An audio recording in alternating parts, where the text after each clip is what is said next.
forgets we are pretending and starts asking detailed questions about my fake hometown, which, as it happens, if he's being honest, is his real hometown. And his questions lie beyond the purview of my script, beyond what I can answer, because in truth, I don't know much about the person I'm supposed to be or the place I'm supposed to be from. He's forgotten our contract. I bullshit harder, more heartily. That park in Muscatine, I say, slapping my knee. I used to sled there as a kid. Other students are all business. They rattle through the clinical checklist for depression like a list of things they need to get at the grocery store: sleep disturbances, changes in appetite, decreased concentration. Some of them get irritated when I obey my script and refuse to make eye contact. I'm supposed to stay swaddled and numb. These irritated students take my averted gaze as a challenge. They never stop seeking it.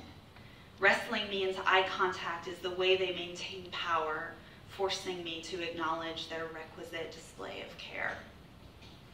I grow accustomed to comments that feel aggressive in their formulaic insistence.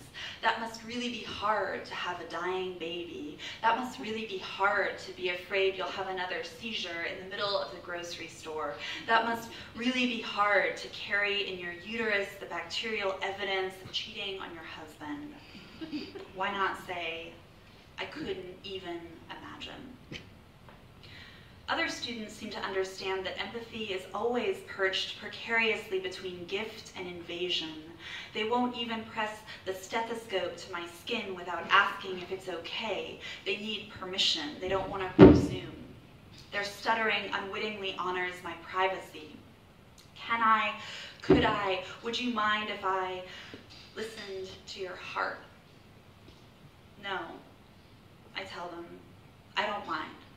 Not minding is my job. Their humility is a kind of compassion in its own right. Humility means they ask questions, and questions mean they get answers, and answers mean they get points on the checklist.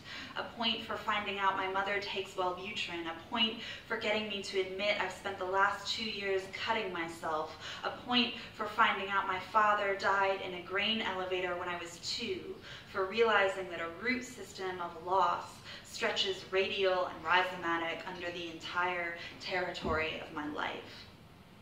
In this sense,